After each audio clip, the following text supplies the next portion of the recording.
सुदामा जी को दरिद्रता का योग था।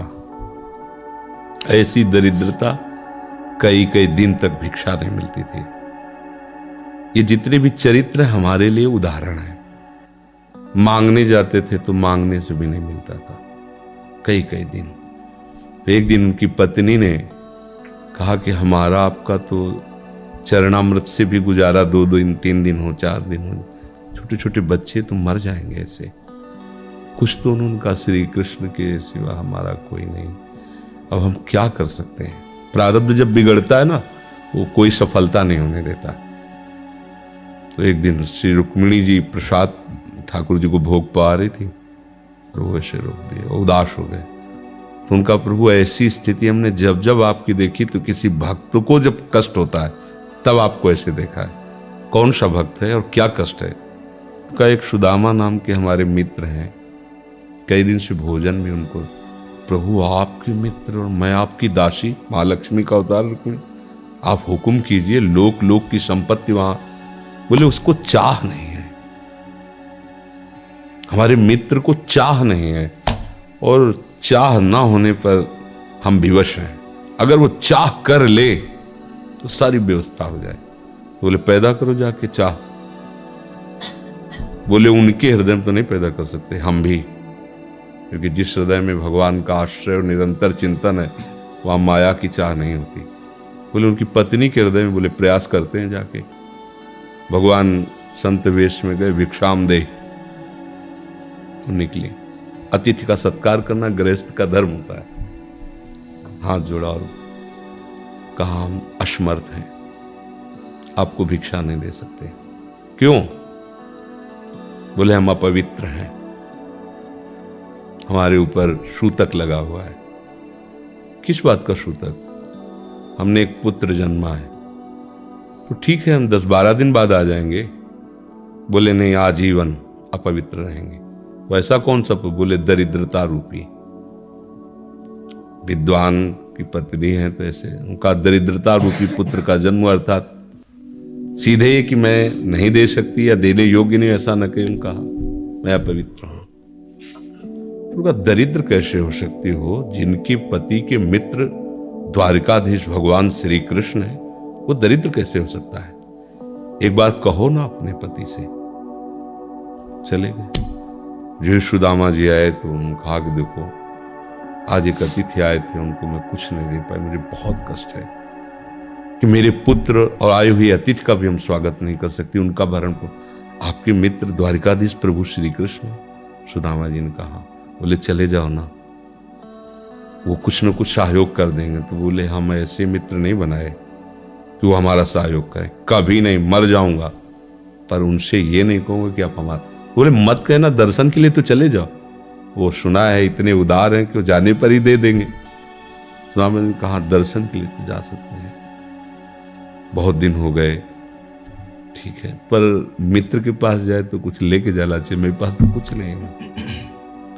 पड़ोस में जैसे किसी से मांगने गई तो, अरे समय जब बिगड़ता कोई नहीं होता साथ। एक ने थोड़ी उदारता दिखाई तो चावल पछोरने पर जो आगे कणका होते चावल के, जो प्राय वो लिए सुदामा जी ने कहा हमारे प्रभु भाव के भूखे, कुछ ले जाएंगे, खाली हाथ तो नहीं है। पोट्री में सारांश में बता रहे हैं। द्वारपालों ने देखा कि हड्डी हड्डी शरीर में कई जगह से फटे वस्त्र, बेवाई फटी हुई, तो दिखाई दे रहा था दरिद्रता की मूर्ति है। तो उनका किससे मिलना है तुमको? तो उनका श्री कृष्ण से। बोले संभाल के बोलो, क्योंकि पार्षद है, अनंत कोट ब्रह्मांडों के नायक प्रभु के ऐसे बोले कोई श्री कृष्ण को ऐसे गली आए। उनका जाके तो तुम बोलो ना, श्री कृष्ण से जाके कह दो कि एक सुदामा नाम के ब्राह्मण आए हुए। पार्षद गए, वो प्रभु बड़ा अजीब आदमी है, आपका नाम बिना किसी सभ्यता के ले रहा है। वो कह रहा श्री कृष्ण से कह, सुदामा कूद पड़े, भगवान दौड़े। वो पार्षद, वो सब की ब्रह्मा जी शंकर जी आते हैं तो वहां खड़े रहते हैं घंटों, भगवान ऐसे भागे जाके सुदामा जी को पता था ना हमारे, रुक्मिणी जी के महल में रुक्मिणी जी के पलंग पर बैठाते हैं, स्वयं चरण पखारते हैं सब। अब ये वैभव, क्या हाल चाल है, कैसे हो प्रभु? आप सब जानते हो, आपकी बड़ी कृपा है। तो ब्याह हो गया, हाँ ब्याह भी हो गए, बच्चे भी हो गए। हमारे पास आए तो कुछ तो लाए ही हो गए। और वो सड़े से कपड़े में चावल, कैसी बड़ी बड़ी वो वैभव, महारानियां सब भगवान का। चुप ऐसे बोले, देखो फिर चूक कर रहे हो, हमारे हिस्से की चोरी पहले की थी और फिर चूक कर रहे हो। और उन्हें हिम्मत नहीं पड़ रही थी, इतने महामहिम प्रभु को कैसे हो तंदुर। भगवान ने ऐसे छीला, ओहो आज तक मुझे ऐसा स्वाद नहीं मिला। भगवान बड़ाई कर रहे, देखो रुक्मिणी जी की आंखों में आंसू आ गया वो दृश्य। भगवान पकड़ लिया हाथ, बस प्रभु हम आपकी सिवा नहीं रह सकती। और भगवान तो सुदामा जी का स्वागत समान, अच्छे कपड़े पहनाए। जब चलने लगे ना तो भगवान की तरफ वो देखते, मतलब कामना नहीं पर कि देखा पत्नी कह रही थी जाओगे कुछ न कुछ, चले प्रभु, हाँ ठीक,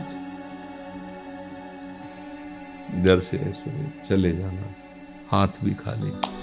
प्रभु ने कहा देखो ये कपड़े जो है ना महंगे हैं, रास्ते में तुम्हें चोर बदमाश, तुम अपनी पोशाक पहने इनको उतार दो। बोले बड़ी कृपा, कपड़े भी उतार लिए और रास्ते में सोचे देखो निगेटिवली सोच रहे, मेरे श्री कृष्ण मुझे कितना प्यार करते हैं। उन्होंने इसीलिए नहीं दिया कि दरिद्र कहीं संपत्ति पाकर मतवाला होकर मुझे भूल न जाए, मुझे कितना प्यार करते हैं। प्रभु के प्यार में मगन होकर सुदामा पूरी खड़ी जैसे द्वारिका। तो उनको भ्रम हुआ कि मुझे लगता है चलते चलते मैं पुनः द्वारिका आ गया। तो आप पूछ रहे हैं कि ये किसका है? भगवान के पास विधाता है, उनका प्रभु ये तो गलत हो गया, इनके भाग्य में हमने लिखा था क्षय श्री, ऐश्वर्य का नाश, जीवन में नहीं ऐश्वर्य, क्षय श्री। भगवान ने उसका उल्टा कर दिया यक्ष श्री।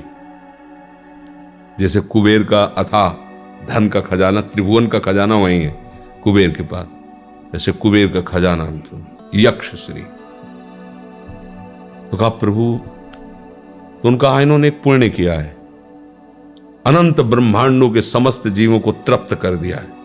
प्रभु खुद को खाने को नहीं तृप्त, बोले मेरे रोम रोम में करोड़ करोड़ ब्रह्मांड वास करते हैं, इनके तंदुलों से मैं तृप्त हो गया, अनंत ब्रह्मांडों का भंडारा हो गया। उसका जो पुण्य होता है लिख दो इनके भाग्य में।